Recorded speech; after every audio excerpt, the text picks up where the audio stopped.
Cuando llegamos a las 10 de la mañana de este lunes, comenzamos un nuevo mes y continuamos con la sección Despertando con Jesús con el pastor Alberto Ares, pastor de Vida Nueva. ¿Qué tal? Buenos días, pastor. Buenos días, David. Dios te bendiga. ¿Cómo estás? Dios te bendiga. ¿Cómo estamos? ¿Bien? Yo bien. ¿Y tú qué tal? ¿Cómo estás? Yo siempre estoy bien. Bueno, o lo intento, por lo menos. Lo intentamos, ¿no? ¿Para qué nos vamos a quejar? ¿Verdad? Si sirviera de algo todavía. Muchas veces decimos eso, ¿no? El quejarnos, el tal, digo, si estamos vivos. Así mismo, no sirve de nada quejarse, sino empeorar las cosas. Para eso sí sirve. Totalmente. Bueno, empezamos hablando, pastor, si le parece, acerca de las últimas prédicas que hemos podido escuchar, Sí. tanto la de Rey aquí en Morrojable, como el pastor José Manuel Sierra en Tenerife, ¿no? Sí, exactamente. Yo no estuve el domingo pasado aquí en Morrojable, en Fuerteventura, porque nos fuimos mi mujer y yo a Tenerife a celebrar el 23 aniversario de la iglesia de Vida Nueva. Y nuestro hermano, el pastor Rey, aquí estuvo compartiendo acerca del Espíritu Santo, cuando Jesús, antes de ascender al cielo, le dijo a los discípulos que se tenía que ir y ellos se pusieron tristes, y Jesús le dijo algo muy hermoso, que fue: es necesario que yo me vaya, porque si no me fuese no vendría sobre vosotros el Espíritu Santo. El Espíritu Santo es la tercera persona de la Trinidad, quien está aquí con nosotros, consolándonos, guardándonos, guiándonos. Él es el que nos guía hacia toda verdad. Y bueno, el pastor Rey se centró un poquito en hablar de cómo el Espíritu Santo nos da paz, nos alumbra en medio de esta oscuridad de la vida, y se centró en eso, en hablar del Espíritu Santo. Y luego el pastor Manolo, en Tenerife, que estábamos celebrando, ya te digo, el 23 aniversario, estuvo hablando de la importancia de predicar la palabra de Dios, de cómo él se ha centrado en esa labor de predicar, y eso es lo que le ha llevado no solamente a estar 23 años al frente del ministerio, sino a llegar a diferentes países predicando la palabra. Y bueno, nos retaba un poco a todos los que estábamos allí presentes a que nos comprometiésemos con la evangelización, nos comprometiésemos con hablar del Señor a la gente. Nunca es tarde, ¿verdad, pastor? Nunca es tarde para acercarse a Dios, ¿no? Al Señor. Jamás de los jamases, nunca es tarde. Cualquier edad es buena para acercarse al Señor. Sobre todo lo pregunto porque este pasado fin de semana, esta semana, Agustín desde México, de Tijuana, mira, sí, increíble, ¿no? Estaba orando por mí, por mi familia, y decía que él se acercó cuando tenía 20 años, ¿no? Y que yo le estaba recordando a cuando él se acercó, ¿no? Qué bonito, sí, exactamente. Nunca es tarde. Tenemos el caso aquí en Morrojable de una persona que tiene 90 años de edad y ha conocido al Señor hace poquito, ha empezado a venir a la iglesia hace muy poquito. De hecho, tuve el tremendo privilegio de bautizarle en la playa, que lo pasamos un poco mal porque encima había oleada ese día. Imagínate con este hombre de 90 años, y está con unas ganas, con una ilusión, con una sonrisa en el rostro de que se ha enamorado del Señor, de la palabra de Dios, y como tú bien dices, nunca es tarde. Qué maravilla, amén. Sí, de verdad que sí. Bueno, ¿cómo se puede ser un buen cristiano? Es una de las cuestiones en el programa del día de hoy. Pues yo creo que simplemente es obedeciendo lo que el Señor manda, ¿verdad? Nosotros no podemos decir que somos seguidores de Jesús sin obedecer lo que manda Jesús. Para ser un buen cristiano lo que hay que hacer es vivir lo que la palabra de Dios dice. Hay un versículo que dice: este pueblo de labios me honra, pero su corazón está lejos de mí. A veces decimos que somos cristianos, cargamos una Biblia bien grande, bien gorda debajo del brazo, pero nuestra vida no refleja lo mismo. Entonces, si nosotros decimos que amamos a Dios, tenemos que guardar los mandamientos de Dios. Entonces la pregunta sería: ¿qué manda Dios? Manda a amar, a perdonar, a tener misericordia, manda a ser buenos con los demás, a tener buenas obras con los demás. Y cuando uno hace lo que la palabra de Dios dice, entonces creo que entonces sí somos unos buenos cristianos. Hay una pregunta también que no se la he comentado, pero me la hacían el otro día y digo, oye, pues se la preguntaré al pastor, porque Dios ve el corazón de las personas. El Señor observa y ve realmente si una persona está haciendo bien o intentando hacer el bien. Sí, totalmente. De hecho, la Biblia dice, hay un versículo en la carta a los Hebreos que dice que la palabra de Dios discierne los pensamientos del corazón. Dios tiene el poder no solamente de vernos, sino de discernir lo que estamos pensando, las intenciones que tenemos. La Biblia dice que Dios no ve lo que ve el hombre. Nosotros vemos el físico, la fachada, lo que tenemos, el rostro, pero Dios ve los corazones, las intenciones del corazón. Él va mucho más allá de lo que el hombre puede ver. Qué bonito, sí, sinceramente. Bonito y peligroso. Sí, también, sí, por supuesto. Porque podemos decir que estamos bien, pero nuestro corazón está un poquito mal, y el Señor lo ve. Sí, bueno, en el último programa también comentaba que es un misterio lo de que el Señor era 100% Dios y 100% humano. intentar un poquito aclarar esto, ¿no? Sí, en Jesús se encuentran dos naturalezas. Está la naturaleza divina, la naturaleza real, la naturaleza de Dios, y está la naturaleza humana. Siempre se ha dicho que en Jesús compartía dos naturalezas, la real, la divina, y la naturaleza del hombre. Esto es lo que se conoce en teología como la unión hipostática. Cuando nosotros vemos la vida terrenal aquí de Jesús, nos damos cuenta que Él hizo obras que solo Dios puede hacer. Él, por ejemplo, perdonó pecados, solo Dios puede perdonar. Ningún hombre, llámese cura, llámese pastor, llámese quien quiera que sea, nadie tiene la potestad para perdonar un pecado, porque primeramente pecamos contra Dios y no contra las personas. Entonces, encontramos que Jesús perdonó pecados. Encontramos que Jesús, por ejemplo, resucitó muertos. En el caso de su amigo Lázaro, la hija de un tal Jairo, hubo varias resurrecciones. O sea, Jesús hizo cosas que solo Dios puede hacer. La Biblia dice, si no me equivoco, en Juan capítulo 1, versículo 1, que en el principio era el verbo. Esa palabra verbo se refiere a Jesús. En el principio era el verbo, y el verbo era con Dios, y el verbo era Dios. Nos está hablando que Jesús era Dios. Por otra parte, hay otro versículo que no quiero quedar mal, creo que está en Colosenses, cuando dice que en Jesús habitó corporalmente toda la plenitud de la deidad. Cuando uno veía a Jesús, podría ver a Dios mismo. Sin embargo, también era hombre. Él nació como un hombre, a través de una mujer, en este caso de María. Él vivió como un hombre y murió como un hombre. Y luego tuvo también experiencias en esta tierra de hombres. Jesús lloró, lo veíamos hace unas cuantas semanas, ¿te acuerdas? Sí. Jesús tuvo hambre. La Biblia dice que cuando fue al desierto y estuvo ayunando 40 días y 40 noches tuvo hambre. Jesús tuvo sed, pasó sed. No sé si has leído esa historia, cuando Jesús está en la cruz del Calvario, Él tuvo sed, dice la Biblia. Y Jesús tuvo sentimientos aquí en esta tierra que demuestra que Él era un hombre. De hecho, hay un versículo que Pablo le dice, no sé si a los corintios o a los romanos, cuando le dice que de la misma manera que el pecado ha entrado en el mundo por un hombre, haciendo referencia a Adán, así la resurrección de los muertos también ha venido a través de un hombre, a través de Jesús. Por eso nosotros siempre decimos que Jesús era 100% hombre y 100% Dios. Hay cosas también que me preguntan muchas personas acerca de este programa, ¿no? Porque cuando estudiamos la Biblia, muchas veces antes de Cristo se vivían 900 años, 800 años. Después de Cristo, sin embargo, la mortalidad baja abismalmente. Sí, no es tanto antes o después de Cristo, sino desde la creación, cuando Dios crea al hombre y lo pone en el Edén, con la idea de que fuese eterno. Lo que pasa que que el hombre cometió pecado. No le vamos a echar la culpa ni a Adán ni a Eva, porque si hubiéramos sido nosotros también hubiésemos pecado, hubiésemos comido aquella manzana, que no era manzana, pero de aquella manzana que dicen por ahí. Y sí es verdad que vivían muchísimo tiempo. De hecho, no sé si has escuchado el dicho de eres más viejo que Matusalén. Sí, correcto. Bueno, es que Matusalén sale en la Biblia. Y si no recuerdo mal, me pillas ahora en fuera de juego. Lo sé. Tenía 969 años Matusalén. Y así, o sea, el tema es que cuanto más nos alejamos del Edén, que representa a Jesús, el Edén es nuestro Jesús, cuanto más nos alejamos del Edén, más nos vamos secando, más vamos muriendo antes. De tal manera que ahora, como dice la Biblia, el más robusto vive aquí 80 años, 90, 100, como los chinos que solo comen soja. Pero sí, nos hemos ido alejando cada vez más de Dios y nuestra vida se va secando mucho antes, sí es verdad. Pastor, hablemos hoy, que yo me parece muy interesante el tema de la última cena. Sí. Hablemos cómo se hace la última cena, cómo se hace todo. Bueno, la última cena, que es lo que nosotros conocemos como esa reunión que Jesús tuvo con sus 12 discípulos antes de su arresto, de su crucifixión, es una práctica judía que para celebrar la Pascua, el Pesaj, como le llaman los judíos, donde ellos están recordando siempre, todos los años, tienen una fiesta que es la Pascua, donde ellos recuerdan la liberación del pueblo del pueblo de Dios de la mano de los egipcios. ¿Te acuerdas de esa historia que te conté de cómo ellos mancharon con la sangre de un cordero los dinteles de las puertas y el ángel de la muerte pasó y no los tocó? Pues ellos en la fiesta del Pesaj, en la fiesta de la Pascua, se reunían en familia y se comían el cordero, ¿verdad?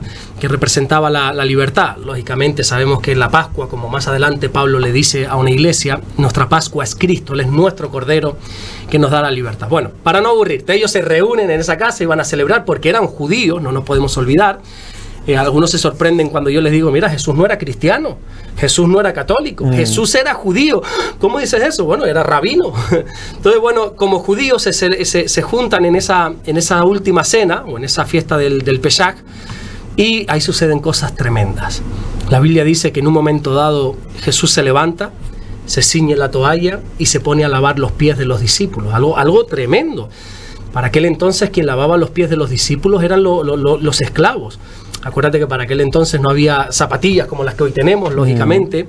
No estaban las carreteras que hoy tenemos. Entonces, bueno, pues todo el mundo tenía los pies sucios, llenos de heridas, probablemente de pisar incluso, perdón por la palabra, hasta excrementos. Sí, sí. Y entonces, pues la gente adinerada compraba esclavos, porque estaba en aquel entonces todavía en vigor la esclavitud, compraban esclavos que era quien limpiaba los pies.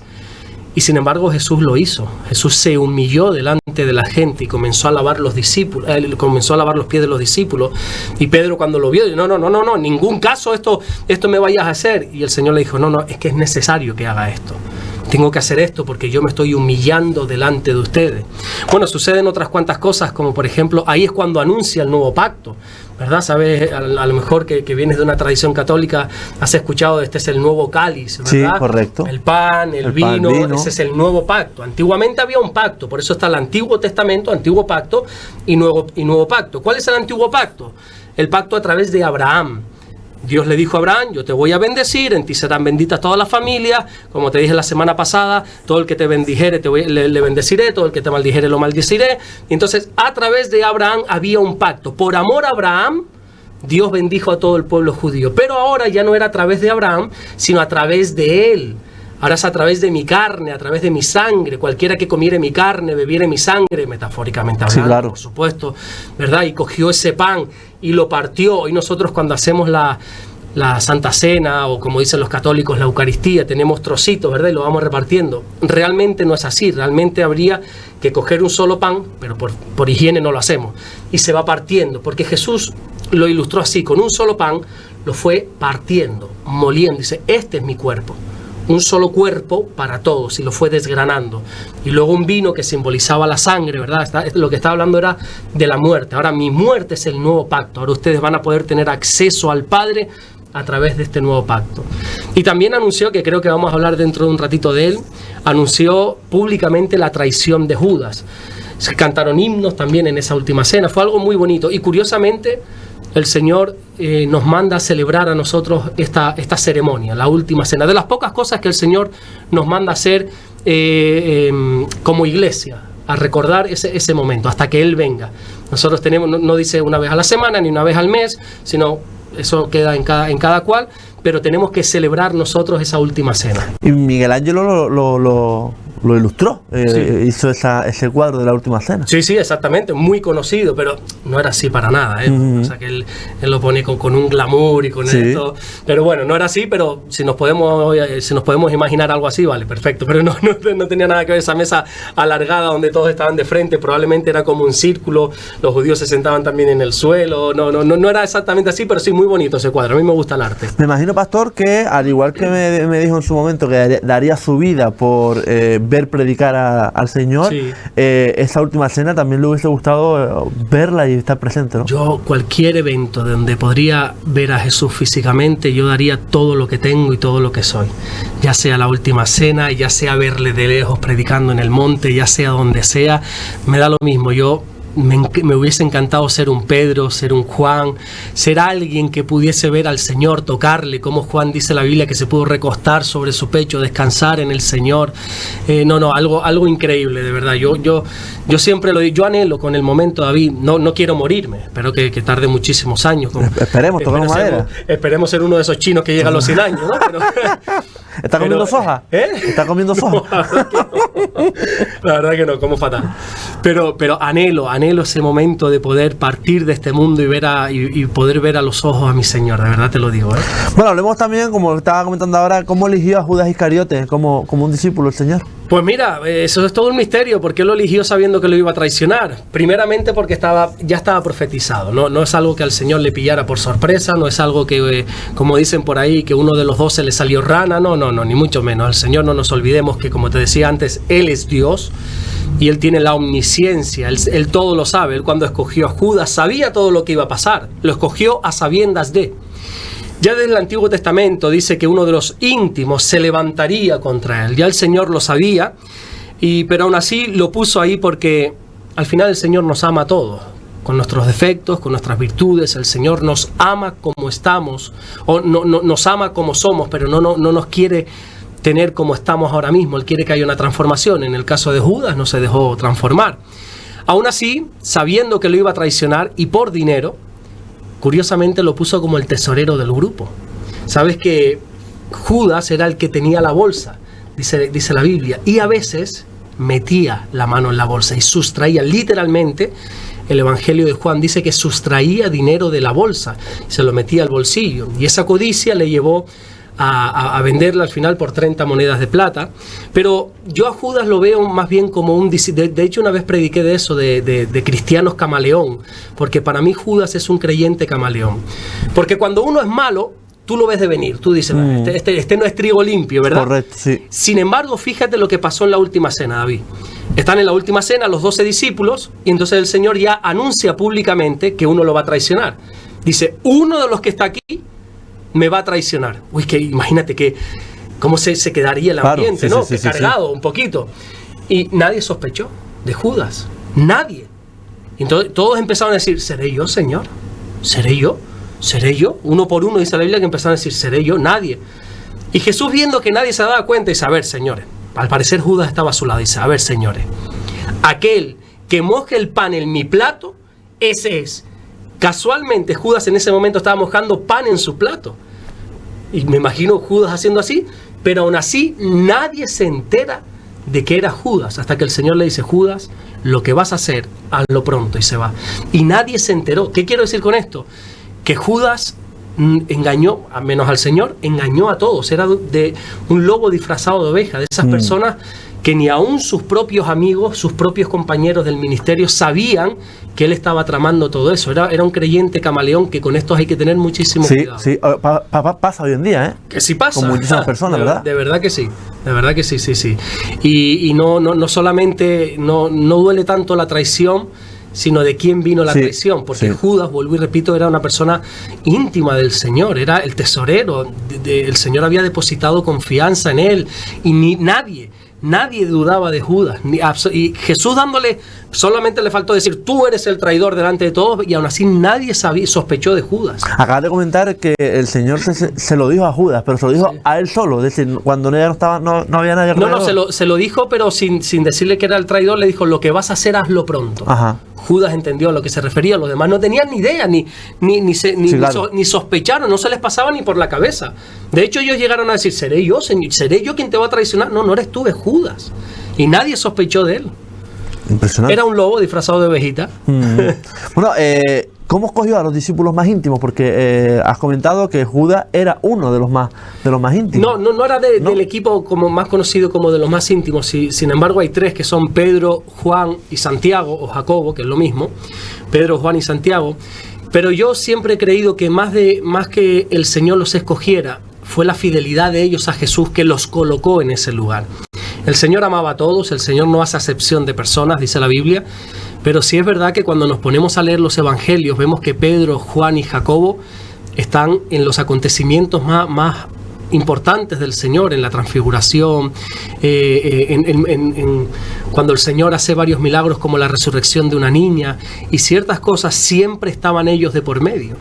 Y cuando vemos que el Señor muere, resucita y asciende a los cielos, ellos toman un papel importante en la iglesia. Por ejemplo, Pedro fue el que se levantó y comenzó, por así decirlo, a tomar el liderazgo de la iglesia en aquel famoso día del Pentecostés, cuando fue lleno del Espíritu Santo. La Biblia dice, y puesto en pie, ese puesto en pie no habla de que estaba sentado y se puso de pie, sino que tomó la autoridad y comenzó a predicar, ¿verdad? Y en una sola predicación 3,000 personas creyeron en Dios. Así que Pedro tomó el liderazgo de la iglesia. Luego vemos que Jacobo, por ejemplo, fue el primer apóstol mártir, el primero que murió por la causa de Dios. Y después vemos que Juan, sin Juan no hubiésemos tenido el Apocalipsis, la revelación del Apocalipsis. O sea, Dios le reveló todo lo que ha de suceder. Les reveló este tremendo libro, este tremendo mensaje. Así que esa intimidad les llevó a tener eso, como esos privilegios. Pero vuelvo y repito, creo que no fue Dios o Jesús, que es lo mismo, que se los dio porque sí, sino ellos a través de su lealtad al Señor se colocaron en ese lugar. Acabas de comentar algo que mucha gente a lo mejor muchas veces confunde. Jesús, Dios es lo mismo. Mucha gente piensa que no es lo mismo, que Jesús es el Hijo de Dios, pero al final es lo mismo. Aquí tenemos otro misterio. ¿Verdad? Sí, la Biblia usa esta palabra, misterio. Pablo habla mucho de los misterios de Dios. Dios es uno. Nosotros no somos politeístas, nosotros no creemos en varios dioses. Sin embargo, nuestro Dios consta de Padre, Hijo y Espíritu Santo. El Padre es Dios, el Hijo es Dios, el Espíritu Santo es Dios. Entonces nosotros tenemos que aclarar, en la Biblia se refiere a Jesús como el Hijo de Dios porque estaba la naturaleza humana, ¿verdad? O el Hijo del Hombre, incluso se le conoce también, pero Jesús es Dios, él lo dijo que él era Dios. Y el Espíritu Santo es Dios. Entonces esto es un misterio, la Trinidad, por cierto, palabra que no sale en la Biblia, pero para que nosotros las personas lo entendamos, la Trinidad de Dios es todo el misterio. La verdad que sí, ¿no? Y yo creo que estos programas que estamos haciendo aquí, a mucha gente a lo mejor le pica la curiosidad y van a leer la Biblia. Sí, espero. ¿Verdad? Hombre, si estos programas sirven para no solamente para que la gente pase un buen rato o no, si no les gusta, sino que si esto les anima a leer la Biblia, ya yo creo que el trabajo está hecho ya. Yo creo que también el próximo programa vamos a hablar un poquito también del Apocalipsis, porque estoy leyendo el libro ahora mismo, Rodríguez, sé que es el apellido, ahora mismo no me acuerdo el nombre de él, pero habla de las 7 iglesias, de la carta que le mandan a las 7 iglesias, y estoy por ahí, y la verdad que es un libro que tiene su... Tiene su cosa, tiene su cosa. Sí. Curiosamente es el único libro de la Biblia que empieza diciendo bienaventurado el que lee y entiende este libro. Ningún libro de la Biblia, de los 66 que hay una bendición por leerlo. Apocalipsis sí. Nos han metido, creo que te lo había dicho ya hace unas entrevistas atrás, nos han metido el miedo en el cuerpo con la palabra Apocalipsis porque pensamos que es algo malo, sin embargo es algo precioso. Apocalipsis significa revelación, es la revelación de Jesucristo a través de Juan, cómo el Señor abre el velo y nos muestra lo que ha de suceder. Esos 7 mensajes, como tú bien dices, que le manda el Señor a 7 iglesias diferentes, a 7 pastores diferentes, y primero les reconoce sus virtudes, lo bien que lo hacen, lo que quiera que sea, y luego les dice, estás fallando en esto, corrige esto, porque si no pasa esto. A las 7, el pero tengo contra ti, le dice lo mismo a todas, pero tengo contra ti. Luego empieza a hablar de las trompetas, de los sellos, una serie de cosas que hay que saber interpretarlas, no solamente interpretarlas, sino colocarlas en su lugar. Mi pastor es un maestro literalmente de esto. Entonces, sería bueno que si quieres aprender de Apocalipsis, podríamos hacer una entrevista con él. Él te puede desglosar absolutamente de una manera magistral todo lo que sucede no solamente en Apocalipsis, sino en cartas como de Tesalonicenses, que también habla, en libros como Daniel, como Jeremías. Hay varios libros que te apuntan hacia el futuro. Y es una maravilla aprender este tema, este tipo de cosas. Voy por un sitio en el cual comenta que lo que siempre se ha dicho es que la venida nuevamente del Señor es una nueva generación. Las nuevas generaciones se dicen que van entre 80 y 100 años. Entre 1948 y 2048 se cree la estimación. En el libro dice que no pongamos nunca esa fecha de que va a venir tal fecha y tal, pero se estima que entre 1948 y 2048 puede ser la venida del Señor. No sé de dónde habrá sacado ese dato, pero no tiene nada que ver, ¿eh? De hecho, la Biblia dice que nadie sabe ni el día ni la hora. ¿De dónde saca este hombre? Por Israel.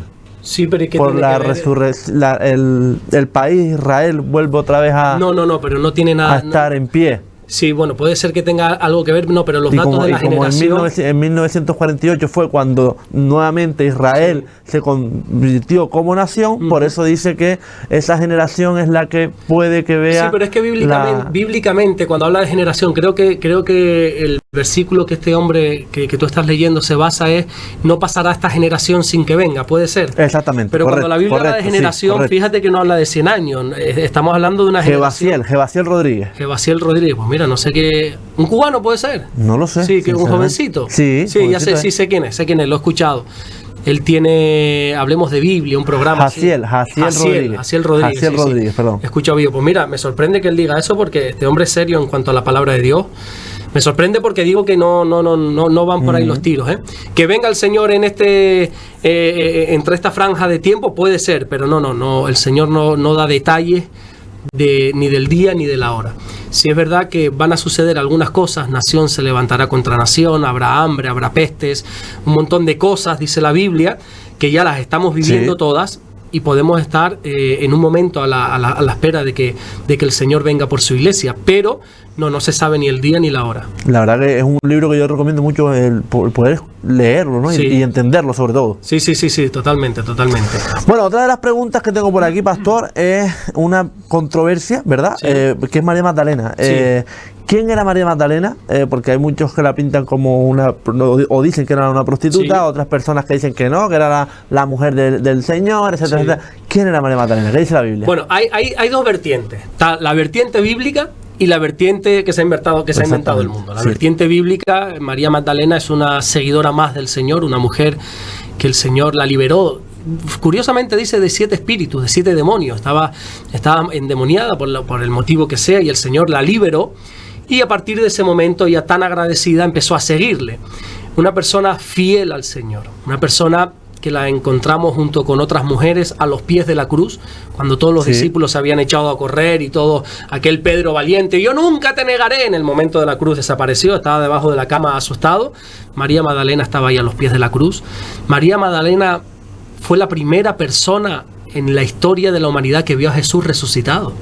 Fue la que llegó al sepulcro y tuvo una conversación con el Jesús resucitado, que en el momento no lo reconoció hasta que él le dijo, yo soy el Señor que he resucitado. Fue a una mujer que el Señor se le apareció por primera vez, pero no, ni era prostituta, ni esta blasfemia que se dice por ahí que era la mujer del Señor, que hay una película, creo, yo no he visto, Código Da Vinci, si no me equivoco, te digo por lo que he visto en internet, porque yo no he visto esta película, no por nada, sino porque no veo mucho la tele. Y no, disparate, no sé de dónde sacan de que era una prostituta. Bueno, ahora me viene a la mente que sí, hubo un papa hace unos cuantos siglos atrás, que en una predicación muy multitudinaria, este papa que ahora, no recuerdo el nombre. Bueno, te lo diré. ¿Puede ser? No, Pío. no. Me vendrá a la mente después. Bueno, este hombre predicó de María Magdalena como una prostituta y dijo una serie de cosas, y entonces la iglesia como que llegó a aceptar esto porque aquel hombre lo dijo, pero es que vas a la Biblia y ni mucho menos, es que no se puede decir eso. Lo que pasa es que este hombre no sé qué le habría pasado, se confundió o quiso poner un ejemplo, o vete tú a saber el qué, que ya de ahí se ha creado esa confusión, pero ni muchísimo, es que no tiene nada que ver, no era ni prostituta ni muchísimo menos la mujer del Señor. Muchas veces hablan desde el desconocimiento, desde la ignorancia, en vez de ceñirse a lo que pone una Biblia, ¿no? Exactamente. Hay mucha gente que se ríe de nosotros porque leemos la Biblia. Porque, dicen disparate, y mi pregunta siempre es la misma. ¿Tú la has leído? No, pero tú la has leído. Porque hablar desde el conocimiento, ¿verdad? Mi padre siempre me decía desde pequeño, Alberto, la ignorancia es muy valiente. Muy atrevida, ¿verdad? sí. Muy atrevida. Y es que, léelo. Como le dijo una persona cuando le dijo, hemos encontrado al Mesías, pero de allí de Nazaret puede salir algo bueno. Ven y ve, compruébalo tú mismo. A veces no se ríen de nosotros, se burlan y nos llaman de todo en la iglesia, secta y no sé qué. Bueno, ven y compruébalo. ¿Por qué no viene? Porque yo no conozco a nadie que haya venido y no le haya gustado. Puedes compartir o no nuestra fe, pero yo creo que ahí malos consejos no damos, que ahí malas cosas no hacemos. Ahí tú vas a la pequeña cafetería que tenemos y te garantizo que un ron no te vamos a poner, ni tabaco te vamos a vender. O sea, nada malo vas a encontrar allí. Puedes compartir nuestra fe, nuestras creencias o algo, sí o no, pero no vas a encontrar nada malo.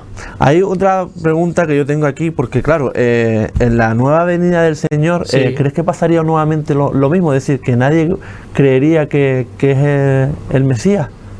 No, yo creo que en la primera venida, hace 2000 años, vino como un cordero, fue inmolado en la cruz. No, ya no va a venir como un cordero, ahora va a venir como un león, dice la Biblia. Ya no va a venir manso, sí manso, porque el Señor es manso, pero va a venir con un rugido en la boca. La Biblia dice que todo ojo le verá. Incluso hay un versículo que, si no me equivoco, está en Apocalipsis, que dice, y aquellos que le traspasaron le verán. O sea, hablando incluso del pueblo judío, aquellos que enviaron a Jesús a la cruz le van a ver, y todos van a reconocer que es el Rey de Reyes, el Señor de Señores. Hace 2000 años vino, y Él vino por así decirlo, humillado, en una posición de humillación, se dejó sacrificar en aquella cruz, pero ahora va a venir como el rey, como lo que es, como Dios, como el Todopoderoso, como el Sadai, como el león de la tribu de Judá, dice la Biblia, y todo ojo lo va a ver. Y dice la Biblia que va a llegar el momento que toda rodilla se doblará. Esto es muy importante, David, lo que te estoy diciendo. Toda rodilla se va a doblar delante del Señor, y toda lengua confesará que Él es Dios. Y tú dices, cuando dice todos, ¿qué es? Todos. Cristianos, musulmanes, ateos, llámese como quiera que se llame, todos llegará un día que se postrarán delante de Jesús. Y se van a postrar, y no solamente se van a arrodillar, sino que van a confesar, oye, al final, Él es Jesús. Hay una historia en la Biblia. Cuando a Jesús lo están crucificando, había un centurión, el que estaba guardando a Jesús. Ese centurión habría crucificado, pues, qué sé yo, a cientos de personas. Para los romanos ya era el pan de cada día, crucificar, ¿no? Para nosotros es todo ponemos el grito en el cielo, pero era el trabajo de ellos. Entonces yo creo que ya este tipo de personas ya tendrían que tener un corazón duro, ya nada les sorprendería, ¿verdad? Habían sacrificado a tantas personas, y la muerte de la cruz no es tan bonita como nos la presentan. No. Te puedo hablar incluso de que antes de la cruz estaba el empalamiento, no sé si sabes lo que es, pero es desgracias total. Y yo creo que esta gente, los romanos, ya eran fríos para esto. Sin embargo, el centurión que le tocó custodiar a Jesús estaba viendo muchas cosas extrañas, estaba viendo cosas raras, un montón de cosas, hasta que cuando lo matan y le clavan esa lanza en el costado, él dice una frase que dice, verdaderamente este era el Hijo de Dios. Pero tuvo que pasar mucho para reconocerlo. Yo creo que hoy en día el mundo está como este centurión, tensando mucho la cuerda, está viendo tantas cosas que no son normales, porque tú puedes creer en Dios o no, pero es que el mundo está patas arriba. Sí. Al final todo lo que la Biblia dice está ocurriendo al pie de la letra, sin salirse absolutamente ni un punto ni una coma. Está pasando todo tal cual el Señor profetizó, y esto es extraño, todo lo que está pasando, ¿verdad? Y al final todos dirán lo que dijo este centurión, verdaderamente este es el Hijo de Dios. El pueblo judío, pastor, que se dice también en Apocalipsis, siempre ha sido perseguido, odiado, porque se dice que, oye, mataron al Señor, mataron al Mesías, se lo cargaron. Sí. Es decir, por eso ha sido siempre perseguido, ¿no? Siempre en la Segunda Guerra Mundial, los 6 millones de judíos que Hitler exterminó, etcétera, etcétera, ¿no? Aclarar una cosa, la Biblia dice, Jesús dice, que nadie le quitó la vida, Él la puso. Eso hay que aclararlo. Es verdad que fueron los romanos quienes le crucificaron, fueron los judíos quienes le entregaron a los romanos, pero fue Jesús quien se entregó, ¿verdad? Aclarar simplemente eso, fue el Señor quien le entregó. Y el pueblo judío no es tanto por entregar a Jesús, porque mucha gente aplaude esa acción de los judíos, entregar a Jesús, ¿verdad? Es más bien porque ellos tienen la marca, la señal de Dios. Ellos el pueblo escogido de Dios, y el mundo se rebela contra todo lo que tiene que ver Dios. Como no hay un Dios tangible que podamos tocar, bueno, ¿contra quién puedo arremeter? Contra el pueblo de Dios, contra los judíos. La persecución a los judíos viene de muchísimos siglos atrás de que viniera Jesús físicamente. Los babilónicos, los egipcios, los romanos incluso, o sea, viene de mucho atrás. No es por la muerte de Jesús, es por ser el pueblo de Dios. La verdad me deja pensando. Sí, no, claro, porque claro, yo había pensado eso, que por haber matado a Jesús o entregado eran tan perseguidos. No, de hecho lo aplaudiría, y mucha gente lo aplaudiría. Mira, se cargaron al Señor y lo aplauden como lo aplaudieron en aquel entonces. ¿Te acuerdas que te comenté cuando Pilato, en un último intento de liberar al Señor, sacó a Jesús, a toda la multitud en ese día de la Pascua, y puso a Barrabás y a Jesús? Bueno, seguro que van a soltar a Barrabás, decía Pilato, a Jesús, perdón, seguro van a soltar a Jesús. ¿A quién queréis que salve? ¿A quién queréis que perdone la cárcel, la cruz? Y todos dijeron una sola voz, a Barrabás. Así que crucifiquen a Jesús. O sea, todo el pueblo aplaudió que Jesús fuera crucificado. No fue por el Señor, fue porque eran el pueblo de Dios. Y al lado de él, cuando fue crucificado, tenía dos ladrones. Dos ladrones, a la izquierda y a la derecha, exactamente. Que uno de ellos siguió en su actitud de malo, por así decirlo, de gamberro, pero otro de ellos le dijo, Señor, acuérdate de mí cuando estés en el paraíso. Él le pidió perdón por sus pecados y quiso, en un último intento de arreglar su vida, que lo consiguió, por cierto, creyó en el Señor, y Jesús le dijo esa preciosa frase: de cierto te digo que hoy estarás conmigo en el paraíso. Esas últimas horas del Señor tuvieron que ser tremendas, horribles. Agónica, totalmente. Hay varias palabras que el Señor pronunció en la cruz, como que te dije antes, tengo sed. Y fíjate, en vez de darle agua, ¿sabes lo que le dieron? No, la Biblia dice que le dieron vinagre, mojaron una esponja en vinagre y con una lanza se la llevaron, porque así es el mundo, cuando tienes sed te da vinagre. Y él agonizando, pero aún en esa cruz, él se siguió preocupando por la iglesia. Él tenía a los pies de aquella cruz estaba María Magdalena, estaba María, su madre, y el discípulo amado que era Juan. Y en ese momento donde él debería decir, oye, yo ya estoy pensando en mí, ya voy a partir de aquí, y sin embargo estaba pensando siempre en la gente, le dijo a María, mamá, he ahí tu hijo, y a Juan le dijo, Juan, he ahí María, cuídense, o sea, siempre preocupándose por los demás. Y en esa cruz, yo no lo hubiera hecho, ni mucho menos. En esa cruz fue cuando dijo, Padre, perdónales porque no saben lo que hacen, a los romanos. O sea, me estás castigando, me estás crucificando, me acabas de latigar, me acabas de clavar las manos en una cruz. Y mira qué bueno es nuestro Señor, que mira al cielo y le dice, Padre, no se los tengas en cuenta. Perdónale los pecados, no tienen ni idea qué están haciendo, perdónale. Qué bonito, ¿no? Qué bonito, la verdad que sí. Tremendo. La verdad que sí. Oye, me estabas comentando ahora que en la cruz estaba María Magdalena, estaba María, ¿sí? Estaba Juan, los hermanos de Jesús. No estaban. Ni los discípulos ni los hermanos de Jesús estaban pues a saber dónde. Es que no, los hermanos de Jesús no creían en el Señor. De hecho, en una ocasión le llamaron incluso que estaba como loco, está fuera de sí, decía. No creían, porque al final, como bien dice la Biblia, como bien dijo el Jesús, no hay profeta sin honra, sino en su propia casa. De verdad que sí, es tremendo. Bueno, para ir terminando, el último devocional de este pasado jueves, sí. Comentaba usted el tema de la levadura, ¿no? Sí. Lo ponía como ejemplo. Sí. Bueno, de la parábola de la levadura, ¿sí? Cuando el Señor dice que el reino de los cielos es como la levadura que una mujer toma y la mete en harina y así pues leuda toda la masa. Y bueno, dábamos la explicación de que así es el reino de Dios, así es la palabra de Dios, que comienza con algo tan pequeño, tan invisible como pudiera ser la levadura, porque hoy la levadura no lo venden como si fuera polvo, no es un hongo microscópico, no se ve, visiblemente no tiene lugar, es algo pequeño, pero que cuando entra en un lugar lo afecta absolutamente todo. No es lo mismo ver un pan con levadura que sin levadura, ¿verdad? Un pan sin levadura es lo que nosotros conocemos como las pitas, ¿verdad? Sí. Ese pan que tú dices, bueno, si se puede llamar pan. Un pan es lo bueno, no, el grande. Pero ¿por qué está así? Por la levadura. Es la misma masa, son los mismos ingredientes, ¿verdad? Lo que pasa es que uno tiene levadura y otro no. Y el Señor compara el reino de los cielos, el poder de Dios con la levadura, que cuando entra en una persona lo transforma absolutamente todo absolutamente. Y hablaba en el devocional no solamente de cuando entra una persona, sino que cuando entra una familia, en un matrimonio, en una sociedad, en un pueblo, en una cultura, lo transforma absolutamente todo. Bueno, me gustaría preguntarle también con qué pasaje de la Biblia, si se queda con alguno, con cuál, el favorito suyo, ¿cuál sería? Bueno, tengo muchísimos, pero hay uno que me anima siempre a seguir hacia adelante, que es 1 Corintios 15:58, así que hermanos míos amados, estar firmes en el Señor, creciendo en la obra del Señor, siempre, sabiendo que vuestro trabajo no es en vano, dice la Biblia. Te digo por qué. Primero porque es un llamado a la acción, a seguir avanzando, a seguir creciendo. Hace unos cuantos años atrás, 13, 14 años, yo estaba estudiando el Instituto Bíblico, aparte estaba trabajando, como bien sabe, yo soy técnico en aire acondicionado y llevo toda la vida en esto y trabajo muchísimo en esto. Y por las tardes tenía que estudiar, entonces estaba recién casado, trabajando de 8 de la mañana a tantas de la tarde largas y luego a estudiar el Instituto Bíblico a un ritmo vertiginoso.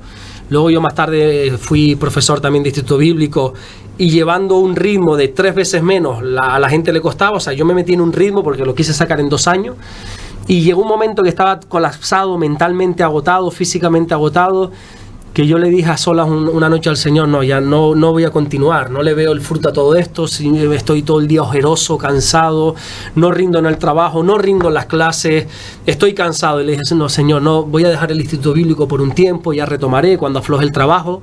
Y en una noche de oración, leyendo la Biblia, el Señor me dijo, estate firme y constante, creciendo en la obra del Señor siempre, sabiendo que vuestro trabajo no es en vano. Cuando yo leí ese versículo, fue como que Dios mismo me habló, como esa palmada en la espalda de venga, ánimo, lo estás haciendo bien, sigue adelante. Wow, yo me acuerdo en el ordenador imprimí ese versículo, lo puse ahí en la pared, me ayudó a terminar el Instituto Bíblico con unas notas impresionantes. Mira, yo soy mal estudiante, y saqué unas matrículas de honor ahí brutales. Y gracias a Dios, literalmente, yo tengo el título de Instituto Bíblico, mis estudios y todo por ese versículo que Dios me habló. Todos los devocionales, todos los días de lunes a viernes a las 7 de la mañana, sí, en su canal, tanto en Facebook también. Sí, en Facebook comparto el link de YouTube. El link de YouTube. Sí. ¿Y qué tal lo siguen, verdad? Mucha gente, ¿no? Pues igual que este programa lo siguen una barbaridad. Sí, yo como siempre te digo, a mí me asusta. Sí, yo no estoy preparado para lo que está pasando ahí en el canal de YouTube. Ahora mismo, bueno, no te sabría decir los suscriptores que hay, pero más de 20.000 largos, no sabría. Y las visualizaciones, que yo cuando veo que un devocional ha tenido 5.000, 6.000, o una predicación ha tenido 10.000 visualizaciones, yo digo, pero ¿y quién está viendo todo esto? Y encima te pones a ver comentarios, sí, gente de todas partes. Me ha escrito gente de la cárcel, me ha escrito gente de Japón, me ha escrito gente, bueno, de todo el mundo que ve, que se nutre. El otro día me mandaban un vídeo, David, hermosísimo, una mujer de Venezuela que dice que está siguiendo los devocionales y ella los copia. Literalmente, todo lo que yo voy diciendo ya tiene cuadernos llenos que los copia. Me dice, pastor, quiero enviarte un vídeo de mi hijo. Su hijo tendría 10, 11 años, si no recuerdo mal. Ella ve también las entrevistas, así que lo va a estar escuchando esto. Y me decía, le pidieron en la iglesia a mi hijo, una iglesia grande, que compartiese algo. Dice, ¿y sabes lo que compartió? Un devocional tuyo. Y él subió con una libreta escrita y recitó, por así decirlo, compartió un devocional mío en Venezuela, en una iglesia grande ahí en Venezuela, que yo dije, no entiendo lo que está pasando. Esto se me queda muy grande a mí, de verdad. Hay otros que están preparados, yo no. No, yo por ejemplo, el otro día, no me acuerdo ahora de dónde, yo vi un vídeo en la cual muchas veces dice que nos avergonzamos cuando nos agradecen y demás, y deberíamos de ser recíprocos, decirle, oye, gracias por tratar el tema así, y por darme las gracias, o personas que oran por nosotros, personas que nos dan las gracias por este espacio de radio, que damos la palabra, que la acercamos a todas esas personas que a lo mejor pues por H o por B se han alejado o vuelven, etcétera, etcétera, ¿no? Sí, ¿no? Y la gente está agradecida. Bueno, te decía antes de estar aquí en el aire, de como una persona del pueblo, ya ni siquiera del canal, de a saber de dónde nos están viendo, que eso me asusta. Una persona de aquí del pueblo, conocida en común, que me decía, te he visto en la radio con David. Digo, wow, qué tremendo. O sea, una persona que nada tiene que ver con la iglesia, que no sé si es creyente o no. Me decía el otro día también un amigo que tenemos en común, que tiene un negocio por aquí, oye, te estoy viendo en la radio, muy bien. Digo, oye, la gente está escuchando la palabra de Dios. Y creo que Dios está usando tu fama en este pueblo, en este caso también puede ser la mía, que nos conoce. Oye, a ver qué dicen estos dos. Pero sin saberlo, estamos sembrando esa semilla. Y la gente está escuchando la palabra de Dios. Que la reciban o no, bueno, lo sé. Pero estamos sembrando la palabra de Dios y... Sabes que la radio siempre es como, dicen que es la compañera más fiel que hay, ¿verdad? En esas largas noches de la gente se pone la radio. Uno no sabe hasta dónde puede estar llegando esto, de verdad. Totalmente. Bueno, antes de ir terminando el espacio, muy buen día, muchas bendiciones, gracias por este programa de entrevistas, muy edificante. A Marily Justiana, Dios le bendiga, hermanos en Cristo. God is Good 390, desde Uruguay, desde Monterrey, México, Antonio Lázaro Valdés 4163, que dice, gracias mis hermanos por seguir compartiendo estos programas, pues uno aprende mucho con respecto a lo espiritual, la Biblia, la bendita palabra de nuestro Dios. Bendiciones a ambos y saludos desde Monterrey, México.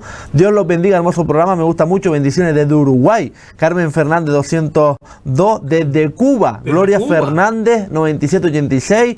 Bendiciones para los dos, estupendo programa. Es verdad que los 40 minutos nos parecen pocos, pues es tan ameno, tan instructivo conocer la Biblia, que nuestro manual de vida, que es nuestro manual de vida. Saludos a todos los hermanos desde Cuba. Casi nada, Qué bonito, qué bonito. De verdad, es como dice, desde Paraguay, qué lindo escucharlo. Aquí en Paraguay se les ve los días miércoles, lo vi desde el primer programa, se aprende mucho porque es muy clara la respuesta. Que Dios los bendiga. Margarita Zárate 987, claro, porque hay que comentarle a la gente que el programa es solo lunes en Sur FM, pero en el canal de Alberto Ares, el pastor, lo sube los miércoles. Claro, yo lo subo los miércoles y con una semana de retraso, porque decirles que David, tú me estás dando este espacio, me estás prestando también los programas. Bueno, gracias a los 3.000 euros que me pagan todos los meses. Gracias a eso, Pero son bromas, ustedes que... hay que reconocer que el programa es tuyo, que tú tienes tu canal de YouTube, que tú tienes tu canal de Facebook, entonces lógicamente primero lo tienes que que transmitir tú, que lanzar tú, tienes ese margen, por así decirlo, de semana y media. Yo lo que no puedo hacer es coger el programa y ponerlo antes que tú. Por eso yo lo pongo, pues la gente me dice, pero es que saludan los lunes y tú lo pones los miércoles. Sí. Y sí, pero los miércoles encima con una semana de retraso. Por eso mismo, porque el programa no es mío, es tuyo, y tú gentilmente me lo estás dejando también publicar, pues yo lo pongo, pero oye, vamos a dar primero el margen al César lo que es del César. Me gustaría hablar la semana que viene de Apocalipsis, evidentemente, y también de Abraham, ¿no? Me gustaría hablar, sí, porque yo, el claro, padre de la fe. Sí, porque acabas de comentar que el Antiguo Testamento era Abraham, y después el Nuevo es Jesús, ¿no? Sí, exactamente. Entonces, me gustaría hablar un poco de la vida de Abraham, cómo fue y cómo fue todo, ¿no? Una vida apasionante la de Abraham, sí, un llamado de fe. Bueno, hablamos la próxima semana, pero fue algo tremendo, porque él, sin saber lo que le esperaba, obedeció a Dios. El Señor le dijo: deja a tu padre, a tu parentela, déjalo todo, a la tierra que yo te mostraré. Claro, si a mí Dios me dice: Alberto, déjalo todo para ir a Fuerteventura, bueno, pues vámonos para allá. Pero Abraham le dijo: échate a caminar, que ya te diré dónde vas. Vale. Y se echó a caminar sin saber dónde iba, sin rumbo, pero obedeciendo a Dios. Le pidió cosas tan tremendas. Bueno, no te voy a quitar tiempo en la próxima semana. No me quita tiempo, puedes seguir. Le pidió cosas como: sacrifícame a tu hijo. Yo lo siento mucho, hasta ahí hemos llegado, Señor. Yo a mi hija Rebeca, yo te amo, tú eres lo primero, pero no, yo no te entrego a mi hija. Claro, todo tenía un propósito, al final no lo sacrificó, pero o sea, la vida de Abraham, si la pudiésemos detallar, wow, tremenda. A ver qué podemos sacar el próximo programa con esto. Hablaremos de Abraham. Pastor, de verdad, Dios me lo bendiga. Igualmente, David, Dios te bendiga. Un espacio muchas que gracias. empezaba por media hora y vamos por 50 minutos. Madre nada, mía, por favor. Para que usted vea. Gracias, pastor, de verdad. Gracias a ustedes. Los espero ahora, dentro de un ratito, publicidad, música, y enseguida regresamos con la actualidad en la isla de Fuerteventura. No te vayas, hasta ahora.